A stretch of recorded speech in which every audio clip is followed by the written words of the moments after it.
नमस्कार। राज के मीरा कन्या महाविद्यालय का हिंदी विभाग आपका स्वागत करता है। और आज का हमारा व्याख्यान एमए उत्तरार्ध की छात्राओं के लिए है और उनका जो 10वां और आखिरी पेपर जो जैनेन्द्र पर है उसकी हम चर्चा करेंगे। और वो चूँकि पूरा एक पेपर ही रचनाकार विशेष पर है तो पूरा का पूरा एक ही पेपर जो है पूरा एक ही रचनाकार पे पूछा जाएंगे सभी सवाल जो जैनेन्द्र जो है जैनेन्द्र कुमार पर हमारा है। और पिछले व्याख्यान में हमने उनके जीवन के बारे में जानकारी हासिल की थी कि कैसे रचनाकार जो है वो अपने जीवन में क्या क्या संघर्ष करता है, क्या देखता है, क्या उसकी उपलब्धियां होती है, क्या उसको ठोकरें खानी पड़ती है और क्या उसके साथ देने वाले और विद्रोह करने वाले लोग होते हैं। तो ये सभी चीज़ें हमें उसके जीवन से पता चलती है और जीवन का जो है साहित्य पर बहुत गहरा असर होता है और उसी से वो प्रेरणा लेके साहित्यकार अपनी कोई बात करता है। और पिछली बार एक और जो 2-3 चीज़ें छूट गई थी वो ये कि अज्ञेय जो हमारे कवि हैं सच्चिदानंद हीरानंद वात्स्यायन अज्ञेय, उनका ये अज्ञेय नाम भी जैनेन्द्र कुमार का दिया हुआ है। अगर मान लीजिए आपसे 2 नंबर का एक प्रश्न पूछें कि हिंदी के किस बड़े कवि या प्रयोगवाद के प्रवर्तक किस कवि का नाम जैनेन्द्र ने रखा था, तो आप बेहिचक लिख सकते हैं कि अज्ञेय का लिखा था जो है उनका नाम उन्होंने दिया था। हुआ यूँ था कि अज्ञेय उस समय जेल में थे, वो भी आज़ादी की लड़ाई के सिपाही थे, स्वतंत्रता सेनानी थे। तो उन्होंने अपनी रचना जैनेन्द्र को भेजी थी कि भाई आप इसको छपाएं कहीं। तो वो प्रेमचंद को लेकर गए थे वो रचना, और प्रेमचंद ने जब उनका नाम पूछा कि भाई ये किसकी रचना है तो उन्होंने कह दिया ये अज्ञेय की रचना है, आप नाम में जो है अज्ञेय लिख दीजिए। तो वहीं से फिर उनका वो नाम जो है वो पड़ गया। तो 1-2 नंबर का प्रश्न ये पूछा जा सकता है कि जैनेन्द्र ने किस कवि का जो है दूसरा नाम रखा था। और इसी प्रकार आज हम जो है उनकी कुछ रचनाओं पे बात करेंगे। तो जैनेन्द्र कुमार एक चिंतक सृजक रचनाकार थे। वो केवल ये नहीं था कि साहित्य के ही व्यक्ति थे, वो फिलॉसफी और जैन दर्शन भी उन्होंने बहुत पढ़ा था और उस पर उन्होंने लिखा भी। तो इसलिए उनकी रचनाओं का फलक जो है वो बहुत बड़ा है। अगर हम उपन्यासों की बात करें तो आपको पता ही है, परख उनका पहला उपन्यास था जो 1929 में प्रकाशित हुआ था। इस पर 2 साल पहले एक प्रश्न भी पूछा गया था कि जैनेन्द्र कुमार का प्रथम उपन्यास कौन सा है और कब प्रकाशित हुआ। तो उसका उत्तर सीधा होगा कि परख जो है जैनेन्द्र कुमार का पहला उपन्यास है और जो 1929 में प्रकाशित हुआ। इसमें आपने ये लिख दिया 2 में से 2 पूरे नंबर। फिर उनका उपन्यास सुनीता आया जो 1935 में प्रकाशित हुआ। 1937 में उनका सबसे प्रसिद्ध उपन्यास त्यागपत्र जो है वो भारतीय जनता के सामने आया और इसने आते ही तहलका मचा दिया। या कहें हम कि जैनेन्द्र के बाद के उपन्यास उतने चर्चित भी नहीं और कथा में भी उतने सशक्त नहीं है, लेकिन सुनीता और त्यागपत्र उनके 2 सबसे बड़े और महत्वपूर्ण उपन्यास हैं जिन्होंने उनको ख्याति दी या जिनके उनके साहित्य का मूल्यांकन इन्हीं 2 उपन्यासों के आधार पर प्राय किया जाता है। तो एक बार ये भी प्रश्न पूछा गया था कि कौन से 2 उपन्यास जैनेन्द्र के ऐसे हैं जो आप सुप्रसिद्ध हैं या जो जैनेन्द्र की ख्याति के आधार हैं। तो उसमें बेहिचक सीधा इसका उत्तर है सुनीता और त्यागपत्र। ये 2 जैनेन्द्र के सबसे बड़े उपन्यास हैं, पृष्ठों के हिसाब से नहीं, उनकी चिंतन धारा, उनकी सोच और उनके साहित्य में योगदान को लेकर जो बात की जाती है। तो अगर ऐसा प्रश्न आए कि कोई 2 उपन्यास के नाम लिखो जो जैनेन्द्र की ख्याति के सबसे बड़े आधार हैं, तो सुनीता और त्यागपत्र आप लिख सकते हैं। उसके बाद भी ये उपन्यास लिखते रहे, जैसे कल्याणी 1939 में, फिर सुखदा, विवर्त और व्यतीत। व्यतीत आप जानती हो, विवर्त होता है या तो आकाश भी अर्थ होता है इसका, या समूह या समुदाय भी होता है, उसको विवर्त कहते हैं तत्सम शब्दावली में। तो ये तीनों उपन्यास इनके सुखदा, विवर्त और व्यतीत, ये तीनों 1953 में 1953 में आए थे। और एक उपन्यास इनका था जयवर्धन जो 1956 में आया था। तो ये इनके जो है उपन्यास थे। और एक बार पिछली परीक्षाओं में एक प्रश्न ये भी पूछ लिया परीक्षक ने कि जैनेंद्र के किन्हीं 4 उपन्यासों के नाम लिखो। तो आधा आधा नंबर का एक उपन्यास हो गया, तो आपको चारों याद होंगे तो 2 में से 2 नंबर मिलेंगे। तो आप 2 तो प्रसिद्ध याद है ही आपको, सुनीता, त्यागपत्र आपके सिलेबस में है। उसके साथ आप ये 2 और याद कर लो। परख पहला उपन्यास है, वो याद हो ही गया। फिर आप कल्याणी, व्यतीत, जयवर्धन, सुखदा, विवर्त, ये आपने याद कर लिए। तो अगर ऐसा प्रश्न आए कि जैनेंद्र के कोई 5 उपन्यास लिखो, कोई 4 उपन्यासों के नाम लिखो, तो सीधा जो है आपसे यह जो है इसका उत्तर इस तरह से बन जाएगा। और मैं अभी असाइनमेंट भी दूंगा आपको, तो उसमें यही प्रश्न मैं पूछूंगा कि जो है जिनको आप फिर सॉल्व करेंगे तो आपको मेरा वीडियो देख के आप कर लेंगे।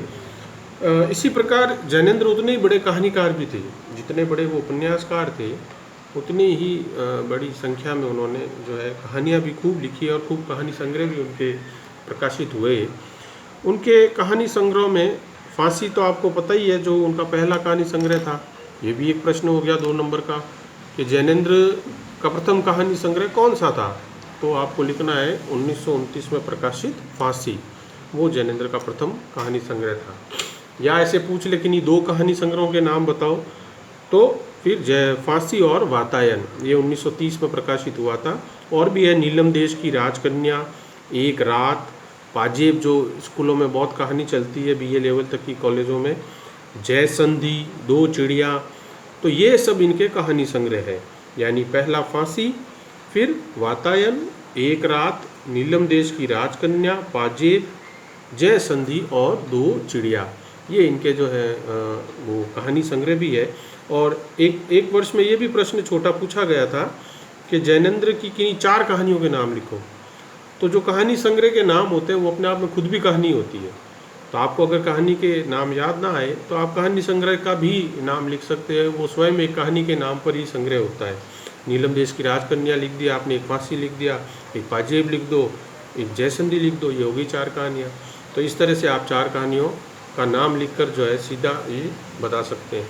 या परीक्षक ऐसा पूछ ले कि किन्हीं 2 कहानी संग्रहों के नाम लिखो। कहानी और कहानी संग्रह में डिफरेंस आपको करना है। कहानियाँ तो कोई भी आप लिख सकते हो, लेकिन कहानी संग्रह लिखने की बात आएगी तो आपको वही लिखना है जो आपके कहानी संग्रह मैं जो बता रहा हूँ आपको उसको लेकर। एक छोटा सवाल जैनेंद्र पे बनता है कि उन्होंने प्रेमचंद पर एक संस्मरण लिखा था नास्तिक संत नाम से। तो वो भी एक सवाल बनता है कि जैनेंद्र ने नास्तिक संत संस्मरण किस पे लिखा, या जैनेंद्र ने प्रेमचंद पर कौन सा संस्मरण लिखा। तो दोनों का उत्तर जो है वो नास्तिक संत होगा। ये मैंने पहले भी आपको वीडियो पे बताया है कि जैनेंद्र प्रेमचंद के और महात्मा गांधी के काफ़ी करीबी लोगों में से थे। इसी प्रकार उनके और निबंध संग्रह की हम बात करें तो प्रस्तुत प्रश्न, जड़ की बात, पूर्वोदय, साहित्य का श्रेय और प्रेय, ये इनका बहुत प्रसिद्ध निबंध संग्रह था। काम, प्रेम और परिवार, मंथन, सोच विचार, ये आदि जो हैं उनके निबंध संग्रह भी थे। उन्होंने बहुत सारे निबंध लिखे हैं और जो आपके सिलेबस में निबंध संग्रह है उसमें 21 निबंध है। तो वो जो निर्मला जैन की पुस्तक है उन्होंने छांट के उनमें से निबंध निकाले हैं, यानी इतने सारे संग्रह में से जो उनको सबसे अच्छे 21 निबंध लिखे। और इनके निबंध ज़्यादा बड़े नहीं होते हैं, छोटे, ज़्यादा पृष्ठों में नहीं। जैसे आचार्य शुक्ल के कुछ आप निबंध देखेंगे तो 20-20 पेज के हैं, वो जैनेंद्र जी के यहाँ नहीं है। प्राय उन्होंने छोटे जो है निबंध ही लिखे हैं और इनके निबंध इनके चिंतन को दर्शाते हैं, यानी ये कैसा सोचते थे, किस तरह की इनकी चिंतन धारा थी, वो देखना हो तो रचनाकार के निबंधों को देखना चाहिए। तो वापस आप सुन लीजिए निबंध इनके संग्रह कौन से थे। प्रस्तुत प्रश्न, जड़ की बात, पूर्वोदय, साहित्य का श्रेय और प्रेय, काम, प्रेम और परिवार, मंथन और सोच विचार, ये जो है इनके मुख्य निबंध संग्रह थे। और ये भी पूछ सकते हैं कि 2 निबंध संग्रहों के नाम दो, तो आप आसानी से अगर आप 4 याद करके जाएंगे तो 2 के तो आप उत्तर अवश्य दे देंगे। एक और छोटा प्रश्न भी इनके रचना काल और रचना क्रम को लेकर बन सकता है। इन्होंने एक उपन्यास इतिहासकार और साहित्यकार अपने ऋषभ चरण जैन जी के साथ मिलकर लिखा था। ऐसा बहुत कम हुआ है हिंदी में, जैसे कि मनु भंडारी और राजेंद्र यादव दोनों ने मिलके एक सारा आकाश जो उपन्यास था वो दोनों ने मिलके लिखा था। तो कई बार दो रचनाकार भी मिलके उपन्यास लिखते हैं। और एक कहीं का मैं साहित्य पढ़ रहा था, उसमें उपन्यास के 10 या 12 अलग अलग खंड थे और वो सभी अलग अलग लोगों ने लिखे, यानी सभी खंड अलग अलग लोगों को दे दिए गए। पहला खंड किसी को दिया कि भैया तुम ये कहानी लिखो, फिर दूसरा किसी और ने लिखा, तीसरा किसी ने और ने लिखा, चौथा किसी और ने लिखा। ऐसा अपने यहाँ तो अभी हिंदी में नहीं हुआ, लेकिन दो लोगों ने मिलके तो उपन्यास लिखे हैं। तो ये तपोभूमि शीर्षक से ये रचना है जो ऋषभ चरण जैन और जैनेन्द्र कुमार दोनों ने मिलकर लिखी थी। तो एक प्रश्न ये भी बनता है कि जैनेन्द्र ने कौन सी रचना किसी अन्य व्यक्ति के साथ मिलकर लिखी। तो उत्तर है तपोभूमि। या ये पूछ ले कि तपोभूमि रचना में जैनेन्द्र ने किसके साथ रचना की, तो ऋषभ चरण जैन। तो प्रश्न कैसे भी पूछे हमें ये याद होना चाहिए कि भाई सह जो लेखन है उन्होंने जैनेन्द्र ने किसके साथ किया है, तो उससे आप आसानी से जो है उसका उत्तर दे पाते हो। तो आज के हमारे व्याख्यान में छोटे छोटे बहुत सवाल निकल के आ रहे हैं। मैं आपसे निवेदन करूंगा कि इसको आप गौर से सुनिएगा और खुद ही आप छोटे प्रश्न बनाइएगा, तो आपको बहुत सारे परीक्षा में जो है वो प्रश्न इसी व्याख्यान से छोटे प्रश्न आपको मिल जाएंगे। पहला कहानी संग्रह, पहला जो है आपका उपन्यास, 4 उपन्यासों के नाम लिखो, 4 कहानियों के नाम लिखो, 2 कहानी संग्रह के नाम लिखो, 4 कहानी संग्रह के नाम लिखो, प्रेमचंद प्रसंस्करण का नाम क्या है, उनके तपोभूमि कैसी रचना है, कुछ भी जैसा भी आप जान लें। तो कैसा भी प्रश्न आएगा तो आपको ये मेरा वीडियो जो है वह काफ़ी मदद करेगा। और हमारे प्रधानमंत्री ने एक अवसर पर उनको आत्मा का शिल्पी कहा था। जो जैनेन्द्र थे उनको आत्मा का शिल्पी भी कहा गया है। तो आप एक ये भी व्याख्या करते समय या प्रश्न करते समय इससे भी शुरू कर सकते हैं कि आत्मा के शिल्पी, प्रस्तुत पंक्तियाँ आत्मा के शिल्पी जैनेन्द्र कुमार द्वारा लिखित है। तो उससे जो कॉपी जांचने वाले होते हैं सर, उनको लगता है कि अच्छा इसको ये भी इतना पता है कि जैनेन्द्र को आत्मा का शिल्पी भी कहा जाता था। तो इस तरह से हमने आज जो है जैनेन्द्र की विभिन्न रचनाओं पे बात की।